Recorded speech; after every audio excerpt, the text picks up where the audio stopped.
FM, c'est pas l'Amérique, mais ça file la trique. Dès qu'il s'agit du trône d'Allah, il est où ce trône, il est où? Demande Merkava. Kouf FM, c'est la liberté, avec un soupçon de vulgarité. Le blasphème aux lèvres, on se fout des niqueurs de chair. Kouf FM, cliquez sur le pouce, la cloche et profitez.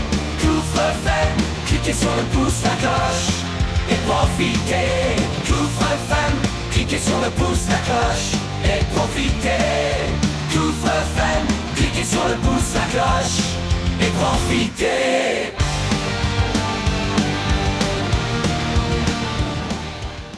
Il est où Allah? Je sais pas où il est Allah, mais je sais où est Momo. Tu sais ce qui Et se les passe? 6 pieds sous terre. Je vais t'expliquer. J'étais en TikTok, là, en train de rouler dans les lives. Et je trouve des lives des musulmans. Et je l'écris Where is Allah? Ou Où est Allah? En anglais.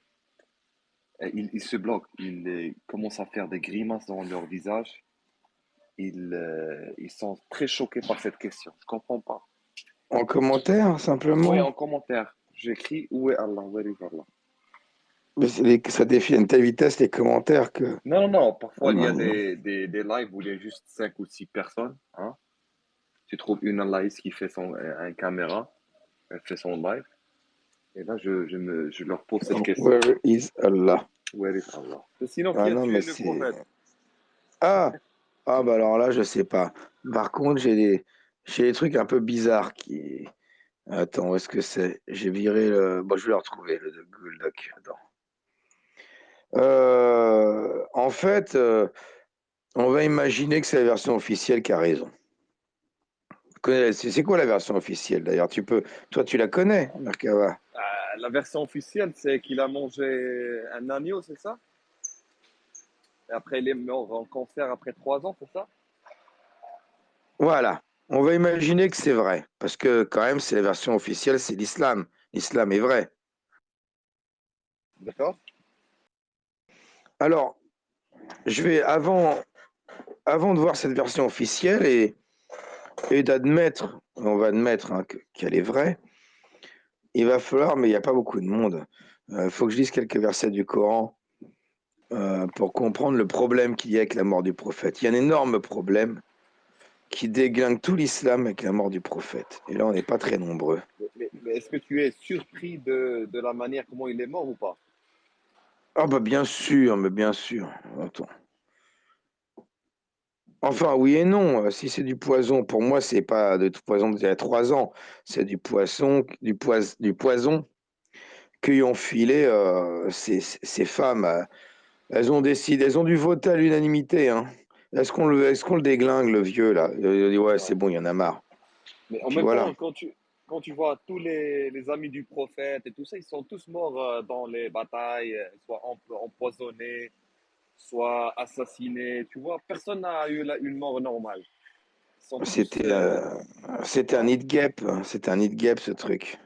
Vas-y, Touda n'a pas lance-toi. tout dit. Salut, Bonsoir, Touda. bonsoir, Bonsoir, ma bonsoir, chérie. Marcava, Ok, Abraham, tout le monde, bonsoir. contente de vous voir. Donc, Ah, qui a ton tué? micro, il est pas très bon, Touda, hein, quand même, hein. Ouais, bah, je vais investir C'est dès que je peux. c'est ton Mon micro, il téléphone est qui comment, Bébert? est. Ton téléphone, c'est un Non, non, Nokia des non, 1992. non, c'est un flip, il flippe, il flippe. Mon micro, il est C'est un comment, Bébert? flip qui flippe. Et... Donc, Non, Merkava, ton micro, il est bien, hein. et là, Ouais. toujours, d'habitude, c'est le même que j'ai Ça utilisé va, hier. ton micro, on t'entend, mais le son est très bizarre, hein. Bah, c'est des écouteurs, mais je peux pas vous laisser C'est parler. un peu mieux. Les voisins, C'est un peu mieux, là, Touda. les voisins n'aiment pas vous entendre. Voilà. Mais c'est un petit peu mieux, peut-être quand tu parles doucement, je sais pas. Ça C'est marche. un petit peu mieux. Mais il y a comme un écho quand même. Mais Peut-être que c'est les haut-parleurs ou un truc comme ça. Mais Bébert, qui a tué le prophète? Qui l'a tué? Alors, c'est Qui l'a Aïcha, massacré? moi j'ai dit Aïcha. Touda, tu dis Aïcha, toi. Ah oui, après tout ce qu'il lui a fait, vous vous imaginez. En plus, il était Mais chez si elle. tu es un policier, Bébert, comment tu vas ouvrir l'enquête? Comment tu vas enquêter sur la mort de ce mec? Ah bah je me dirais comme Colombo, à qui profite le crime? On peut faire le procès de Aïcha si vous voulez. Oui, Tout le monde voilà. profite. Tout le monde peut profiter de ce Ah, film. tout le monde, non. Ali n'a pas profité vraiment. La famille du prophète n'a pas du tout profité. Non, c'est la team Abou Bakr et Omar qui ont profité, hein. Les Allahites, ils essaient de nous montrer que la vie du prophète, c'était une vie pleine d'amour. Il avait une bonne relation Oh avec tout le oui. monde. Tu vois, Oh oui. et tout le monde l'aimait, tout le monde, ils Oh. n'étaient pas un dictateur. Tu vois, ils essaient de nous montrer une vie romantique, alors que c'est catégoriquement le contraire. Tout Hmm. roulait sa tête. Eh oui, non, mais là, ceux à qui ça a profité, c'est les trois premiers califes bien guidés, hein. C'est Abou Bakr, Omar et Othman. Raconte-nous ce que tu as dans ta... Ah non, moi, je vais pas raconter. Alors, j'ai mis un titre comme ça, mais moi, ce que je voulais raconter, c'était, j'aurais dû mettre un autre titre presque, mais celui-là était plus attirant pour les alaïstes. Moi, c'était prophète ou charlatan, ce que je voulais faire. C'est lié à Attends, sa attends, attends. mort. Et Attends. les Allahites, Quand il est mort, c'est le père de Aïcha qui est devenu calife. Donc, Ouais. Mais en fait, je voulais parler de sa mort, mais de la version officielle, que la version officielle. C'est-à-dire que moi, je voulais rentrer dans le dogme et dire, OK, on admet que c'est la juive de Khaybar qui a empoisonné l'épaule d'agneau et qu'il est mort à cause du poison qu'il a mangé à Khaybar par la juive de... Voilà. Je voulais partir de cette version officielle en laquelle les musulmans doivent croire normalement, parce que quand même c'est les sources officielles, enfin c'est les sources authentiques qui disent ça. Donc je veux pas faire des théories pour dire oui mais non, c'est peut-être non. Moi je veux prendre les sources dans lesquelles doivent croire tous musulmans sunnites en tout cas, et leur expliquer qu'il y a un gros problème au sein même de ces sources. Vous allez comprendre, écoutez, vous voulez savoir vas-y, pourquoi? Alors, vas-y. je vais vous lire quelques versets du Coran, d'accord? Le verset 67 de la sourate 5, qu'est-ce qu'il dit? Il dit, ô messager, transmets ce qui t'a été descendu de la part de ton Seigneur. Si tu ne le faisais pas, alors tu n'aurais pas communiqué son message et Dieu te protégera des gens. Certes, Dieu ne guide pas les mécréants. Alors, comment je comprends ça, moi? En gros, Allah il lui dit, bon, si tu es un vrai prophète qui ne trahit pas ma parole, je te protégerai des gens, comme j'ai protégé Issa, par exemple, Jésus. Mais si tu es un faux prophète qui invente des paroles, je ne le ferai pas, je ne te protégerai pas. Premier verset que je cite. Le deuxième, pour bien qu'on comprenne, c'est dans la sourate 4, ça parle de Jésus, hein. Les versets 157 et 158, ils disent quoi? Ils parlent des Tu Juifs. parles de Jésus musulman, c'est ça?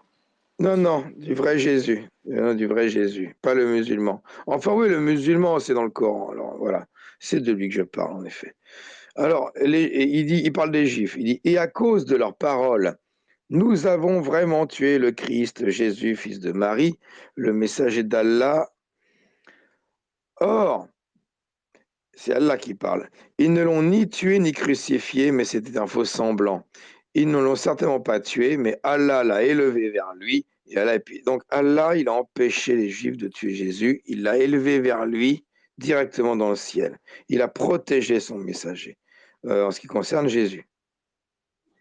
Et il a dit avant, hein, si tu es un bon messager, je te protégerai des gens. Il t'arrivera rien. Par contre, si tu es un mauvais messager, je ne vais pas te défendre. Alors, j'en arrive à la sourate 69. Les versets 40 et... Je vais vous citer les 40, 44, 45, 46. Hein. Euh, alors, que dit Allah? C'est là que c'est très important. Écoutez bien, il faut retenir ce que je vais lire. Que ceci, le Coran, est la parole d'un noble messager. Et s'il avait forgé quelques paroles qu'il nous avait attribuées, donc si le prophète de Salami Wassalad avait inventé des paroles qu'il attribue à Allah, qu'est-ce que dit Allah? Il dit, nous l'aurions saisi de la main droite et nous lui aurions tranché l'aorte. Vérifiez, mesdames et messieurs, dans le Coran, sourate 69, les versets de 40 à 47. Lisez bien que Allah dit que si le prophète Salami Wassalad avait inventé des conneries dans le Coran, Allah lui aurait rompu la horte, tranché la horte. Ça me rappelle C'est la manière comment il est mort, c'est ça? c'est ça qui est dingue. Oui, voilà. Ah bah tu vois, ça rappelle. C'est curieux ça. Hein, voilà, c'est marrant. C'est très Alors, marrant. Il y a ouais, une seule explication de ça, bah oui, c'est que je pense que le mec qui a écrit le Coran, il l'a écrit après sa mort, après la mort du prophète. oui, bah oui. Ça c'est historiquement prouvé. Que ça a été écrit après la mort du prophète. C'est Le clair. Coran.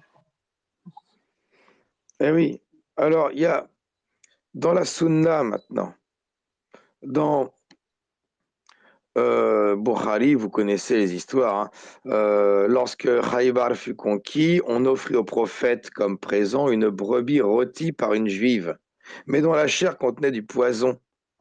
Oh, il n'est pas content, le prophète, il sent qu'il y a du poison. Il dit, réunissez-moi tous les juifs présents dans le prophète. Et quand ceux-ci furent rassemblés, il leur dit, avez-vous introduit du poison dans la chair de cette brebis? Oui, avouèrent-ils. Ben, qu'est-ce qui vous a poussé à agir de la sorte? Et ils répondent, nous avons pensé que si tu étais un charlatan, nous nous serions débarrassés de toi. Et si tu étais véritablement un prophète, cela ne t'aurait causé aucun mal. Donc, si c'est un charlatan, ils seront débarrassés de lui. Si c'est un prophète, ça va rien lui faire. Rien du tout. Donc c'était un C'est charlatan. Bukhari, c'est Sahih Bukhari qui dit ça. Euh, dans Abu Daoud, là on arrive dans le sérieux. Abu Daoud, 4498. C'est le prophète qui parle. Je continuais de ressentir cette douleur venant du morceau que j'avais mangé à Khaybar. Ce fut le temps où cela coupa mon aorte. Bon, on a entendu ça tout à l'heure. Ouais, exactement. C'est Donc Allah qui tu, a menacé qu'il allait couper la horde du prophète s'il racontait des conneries. donc tu penses qu'il l'a tué. C'est C'est bourreau. C'est Allah qui l'a tué. Le créateur de l'univers a dit, mais tu vas arrêter de raconter des conneries en mon nom, tu vas arrêter de violer des petites filles en disant que c'est moi qui t'ai autorisé à le faire, tu vas arrêter de génocider des tribus juives en disant que c'est moi qui t'ai dit de le faire, et l'esclavage et tout ça, connard. Je vais te trancher la horte. Allez hop. À mon avis, c'est le créateur de l'univers qui a dit c'est stop, stop, ce mec-là, c'est une horreur. Mais qui est cet Allah? Tout est mort de rire.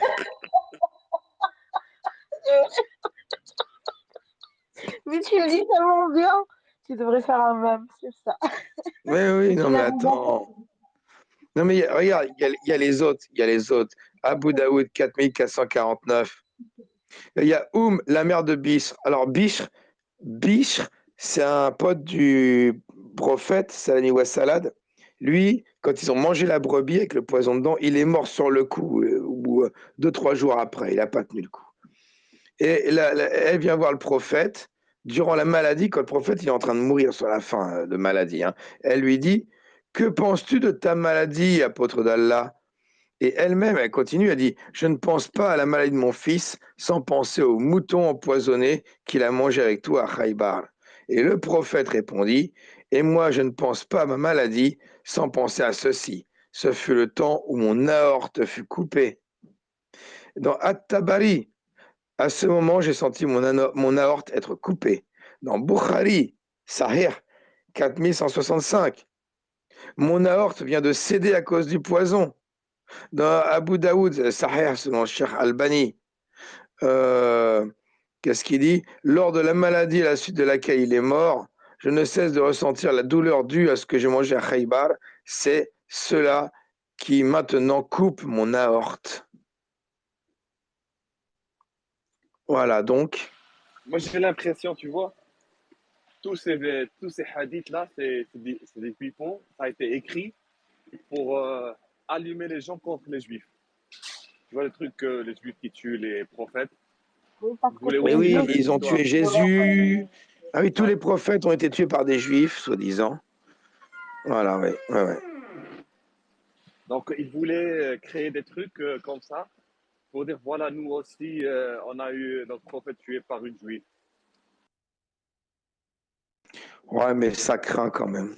Parce que mourir sur une croix, tu vois, euh, je sais pas, mais mourir empoisonné par une épaule d'agneau que tu as bouffé comme un glouton avec les doigts pleins d'huile et de graisse, c'est pas, c'est pas la grande classe. Franchement, toi, que penses-tu du narratif qui dit que le créateur de l'univers, il communique avec un mec comme ça? Ah ben, j'en pense rien du tout. Moi, je pense que c'est de la foutaise. Déjà qu'ils communiquent. Voilà, déjà ça, j'y crois pas.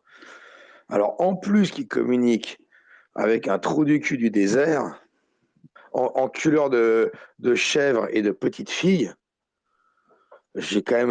Non, c'est pas ça, c'est impossible. Déjà, j'arrive pas à croire qu'ils communiquent tout court, hein, Non, mais déjà, fassent descendre des bouquins.